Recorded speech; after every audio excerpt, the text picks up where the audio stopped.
Hey guys, welcome to Non-Del Influencers Podcast. As always, your host, Nate Clear. And today I am privileged to have Chris Peirson from Peirson and Patterson join me. For those of you that don't know Chris, she is an absolute RESPA genius. She's also the owner of Peirson and Patterson, attorney firm that also assists in fulfillment services, custodial services, doc platform, and as well as all things e-signing and e-closing. Chris, thanks for joining us today.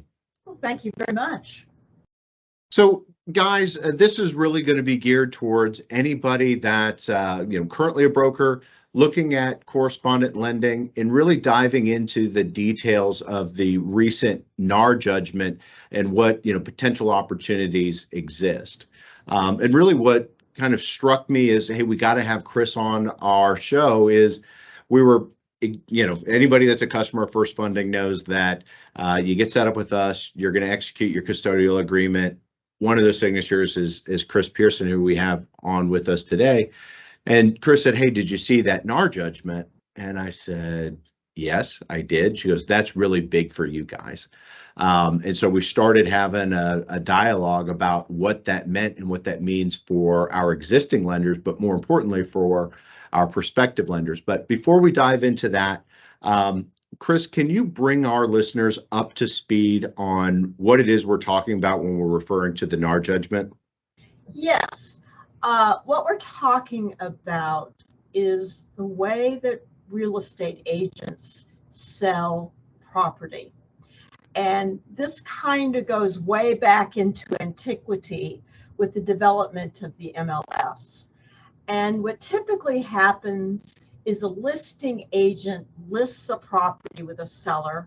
And when they list the property with the seller, they negotiate how much of the commission is going to be paid to a buyer's agent. And that's put on the MLS system. As a practical matter, this is what the cases have been about. A buyer's agent is probably not going to be aggressive on marketing a property that isn't listed at about 3% for the buyer's agent percentage of the commission. So effectively, what the court found is that most listing agreements effectively result in the buying agent getting 3% and the listing agent getting a variable fee. And the court found that as being basically inflationary and a form of price fixing, which you are not allowed to do, as we all know, in any form of the industry. Because when they did the statistical analysis, it turned out pretty much every buying agent got between 2.5% and 3%, which is close enough to find some sort of price fixing mechanism. Of course, the real estate agents vigorously disagree, but the jury basically took less than 2 hours to see that there was an issue with the way the buyer agents were being compensated. Gotcha. And so when we're reading all this new information, right, we saw the big headline, NAR judgment, huge settlement. And then immediately, right, the response from NAR was, we're going to appeal this to the highest level, et cetera. Where do you think that shakes out, and what do you think that timeline looks like? Well, the main concern that I have is that all of the courts on this have the ability to give some sort of injunctive relief on this buyer agent fee. They're not going to do that till 2024. So right now, everything is sort of in suspense until we know if the courts are actually going to go in and take that form of action, which frankly, one of the courts indicated it was going to do. So that's the sort of Damocles basically hanging over NAR, is what's going to happen if the courts find some sort of injunction on this arrangement. Also, you've got the problem that the Department of Justice has waded in now. They are looking at the case and they are concerned about this occurring in the marketplace. So even if the courts dissolve the cases, the Department of Justice is now looking into it, and President Biden did sign an order basically ordering them to look into it. Wow. Yeah. So this change sounds very real. If it doesn't come through the court system, then it'll come through some other entity. So I understand, in terms of what happened for the settlement, in terms of these buyer agents essentially being, kind of paid this 2.5%, 3%. Right. Just that's the standard. That's the way that it is, and it's just fixed. There's nothing really you can do about it. Let's get rid of that. What do you see in terms of this changing? How does this change real estate practices? How does this change real estate contracts being written? And what does this mean for lenders, for brokers, and their borrowers? Wall Street obviously is weighted in and has a bunch of very sophisticated scenarios on what they think is going to happen. But I think in all probability, you're seeing real estate agents right now going, we're really going to need representation agreements on the part of the buyer, where the buyer negotiates their fee directly with the agent. And that doesn't mean that the seller cannot pay a percentage of the buyer agent's fee. They can, but it won't be going through the selling agent's commission. The seller will pay it like they do title insurance or appraisal costs as just part of the seller concession. So it'll just show up as a seller credit then? Yeah, it'll show up as a seller credit, to handle all or part of the buyer agent's fee. Wall Street does not think maybe 20% of the buyers will be able to pay for a buyer agent in some way. So they're not real optimistic on buyers executing buyer rep agreements, and they're more knowledgeable than me. So, but I do think that sellers are probably going to say, well, I don't want to pay 3% towards the buyer agent, but I'm not unwilling to pay 1%. Because I know that it'll get me a higher price on my house if I have buyer agents aggressively marketing my property. So what is this? So for the seller's agent, right? They're kind of in the same situation that they've somewhat traditionally been in, right? They're still going to go out there, solicit sellers to list their home with them. And they're still going to negotiate on their side in terms of the compensation for listing that property, but it's the section that's always been the 3% or the 2.5% that would go towards the buyer's agent. That essentially doesn't get written into the contract. Well, it probably won't. I mean, Yeah. I think when this really disseminates, and again, I have to keep quoting Wall Street. Sorry about Sure. that. No, Wall Street did a lot of research on the issue, and they think that's exactly what's going to happen, that the listing agent is going to list, they'll negotiate potentially some smaller fee paid directly by the seller to the buyer agent, but they're probably not going to get the 2.5 to 3 that they've been used to when all this plays out. Now, let me say another thing that Wall Street said that I found was very interesting. They said that the market may not quickly adjust to this, that there may take time for the consumers to become knowledgeable about their ability to negotiate a commission amount. So they said, we don't really know if this is going to, go through the industry and really be a game changer. But I think they're hedging their bets. I think aggressive listing agents are going to go out and say, I'll list you for 4%. And that's probably gonna happen fairly quickly. Well, there's tons of competition that's already out there, right? I mean, like the statistics that are being thrown around in terms of, the overcapacity in even the lending side of the business in terms of, personnel.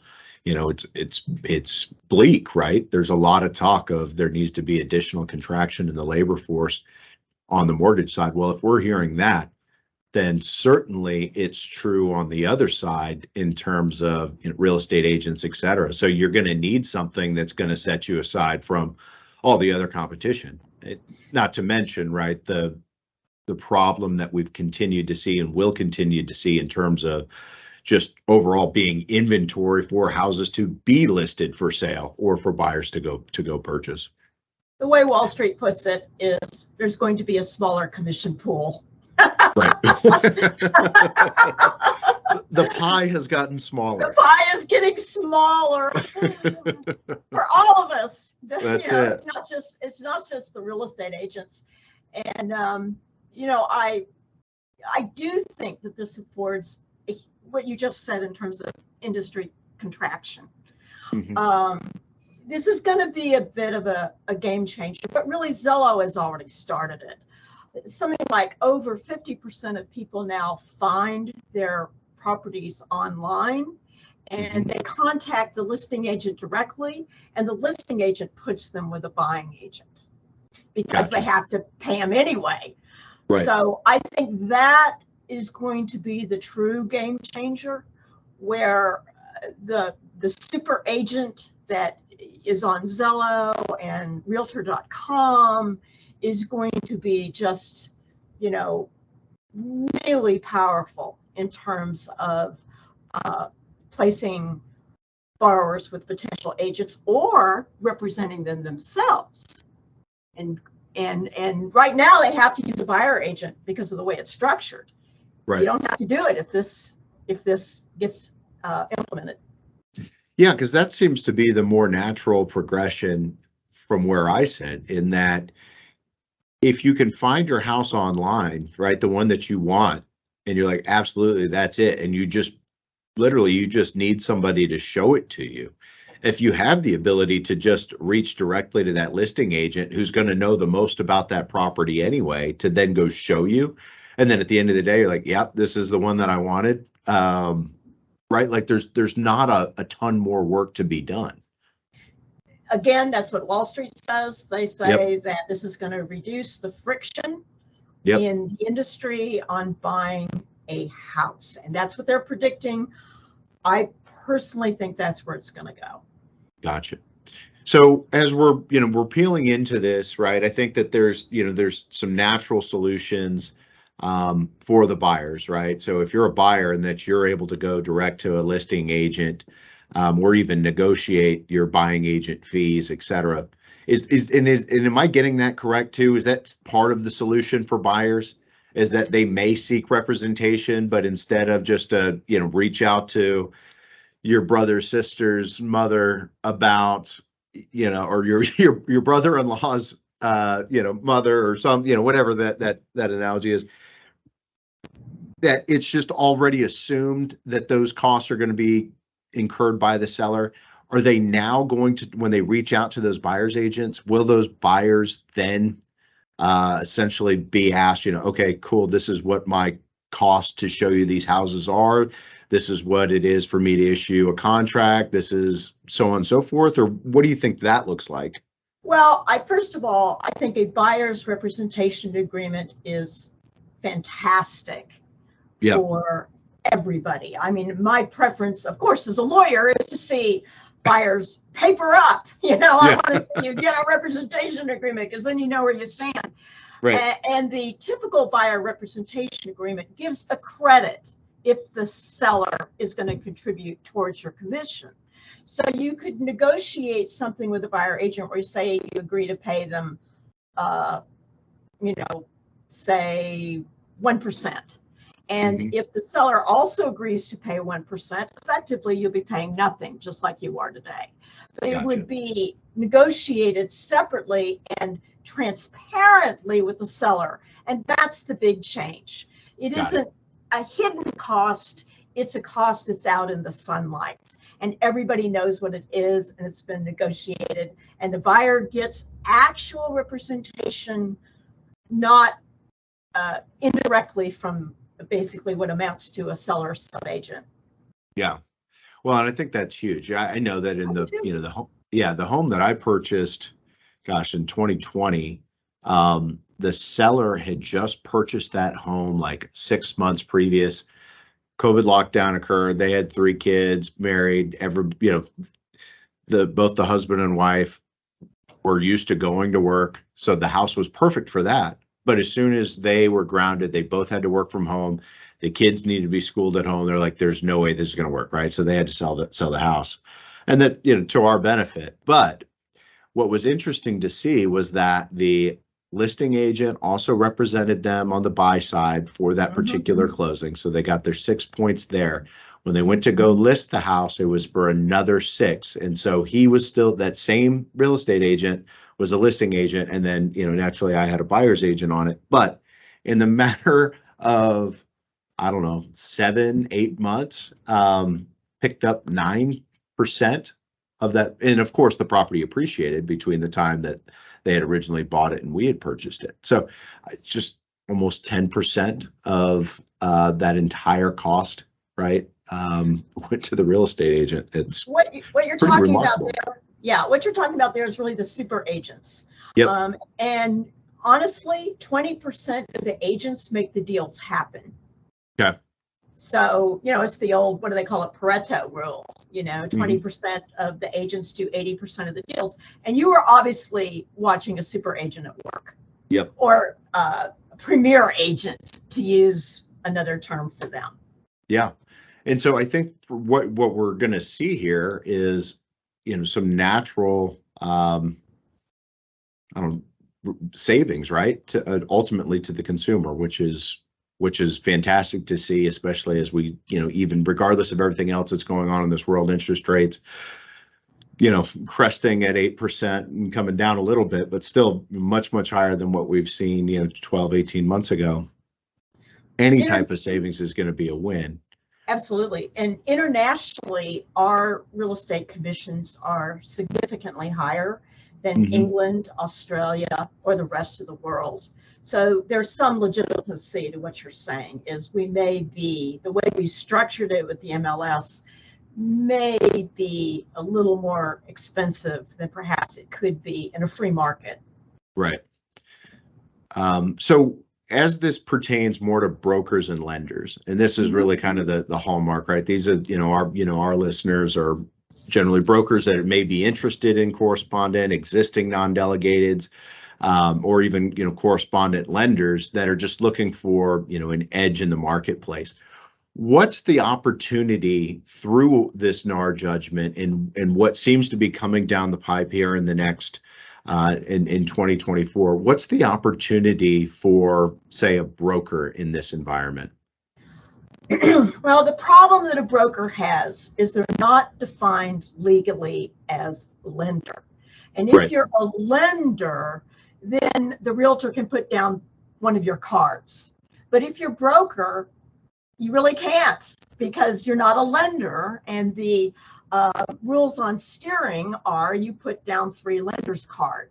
So what's the definition of a lender? A lender is a entity that has a warehouse line and whose name goes on the note.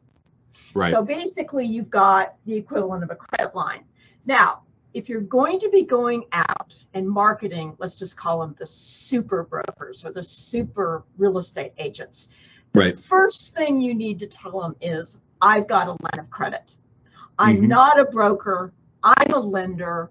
When I do a borrower qualification, you can literally take it to the bank because I've got a bank. Right. And that's unbelievably important to builders, and it's unbelievably important to real estate agents to know that your borrower qualification process is backed up by a credit line. And if you're competing against brokers, you should be able to make it clear that your borrower qualification letter doesn't have to be signed off by anybody. You have a credit line. It's good when you sign it. And that's literally gold. It's literally gold. And that's the deal, right? Is that because as brokers, you're just brokering a credit arrangement between a buyer and a lender. And so there's you're finding a lender. Yeah. Yeah. Right. So there's no way for you to, position yourself other than, hey, I've got all these lender relationships.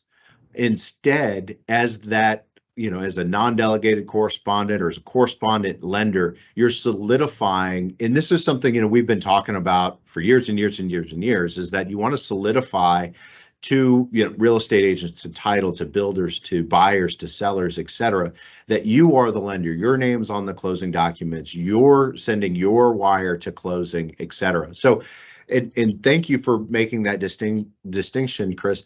But what does that mean now, right? Like, what's changed, right? We've been preaching these, that you need to be able to solidify yourself to all these parties in the transaction. But why is it different now as it relates to the judgment? Because you're probably, let's just be honest. Yep. As this goes forward, there's going to be less and less buyer agents, and less pressure on you to approve a particular buyer. And as you move towards listing agents, they are much more interested in property conversion. They want to know that that inventory can be moved. They don't particularly care, let's be honest, who the buyer is, or if they have 3 children, or what their issues are. They have a contractual responsibility to their seller to move that property for the listing price. And that's going to be the pitch that you need to make, is I'm here to move your inventory predictably. And, these heartbreaking little letters of, Sally Sue is a good person, that is not going to work. These people are sharks. They just keep swimming, and they want to know that your buyer is qualified and your buyer can do the deal, and that you're going to get a appraisal that you can literally count on, and not that you have to argue about back and forth with some, let's just be honest, 4 or 5 different lenders. So it's really about reducing deal friction is really what this is. And there's just no better way to reduce deal friction than, frankly, to have a warehouse line. It's the absolute best way to reduce deal friction. Yeah. And I think that, thank you, Chris, for putting a bow on it, because that I wholeheartedly agree with you. I think that if you're going to be able to negotiate this, and this is something that we're already seeing from our lenders, we're seeing more and more of our lenders, and this has been something that's occurred for really the last few years. More and more lenders are being sought after first before the buyer starts to go talk to real estate agents, because houses have gotten so expensive. And so people want to know, hey, how much am I going to be able to afford, et cetera, et cetera. I think that you're really taking that, instead of, a lender doing the pre-qual and then trying to match them with maybe a buyer's agent that they know. Instead, they can essentially start working on strategies of, who are the power agents that are out there that are getting most of the listings in the area that my buyer's looking in. And I think absolutely. And so as that lender, as our independent mortgage lenders are able to solidify themselves in the markets that they're looking to serve, they can use those pre-quals, and they can show their ability to perform, to close on time, to have control over the overall transaction, to win over those relationships with those listing agents. And with this NAR judgment, and with the way the real estate environment's looking to move, they don't have to be necessarily beholden entirely to buyer's agent. They can cut to the chase, and they can, in that way, hopefully save their buyers some money, and really, truth of the matter, even the seller in what they're looking to do. It's more than that. Let's just be honest. There's 5 borrowers for every house. You got to get them to a house. Right. You got to get them to a house. You got to get access to that inventory, however you need to do it. Because what's the good if you have 10 qualified borrowers if none of them can find a house? Oh, that's it. Right. I mean, that's the big thing, is that it does you no good. And we've got, and I know, a lot of our listeners are probably shaking their head right now saying, Yep, I know exactly what you're talking about. I've got a great pipeline of pre-quals if they could just only find a house. This is the way. This is a great way for our lenders to partner up and find those power brokers, real estate brokers, so that they can get these deals closed, keep their pipelines full, as well as work strategically. Yes, that's exactly right. Remember, you can't do a loan without collateral. Yep, You that's need that it. collateral. That's it. That's it. And so I'd like to leave it for our listeners. If you're a broker, you're listening to this, it's not all over, right? I think that, certainly reach out to somebody like First Funding, in terms of, what it takes to get approved for a warehouse line. You might be shocked, that, for a $100,000 net worth, 630 plus credit score for principal owners, you can get kind of an introductory warehouse line. At First Funding, we're happy to help correspondents or brokers make that transition into that correspondent lending model. We can help answer your questions. And Chris, I know that you can help in terms of the back office. Can you tell us a little bit about the fulfillment services at Peirson Patterson? Well, the main thing to understand is the most important part of your entire loan is the note.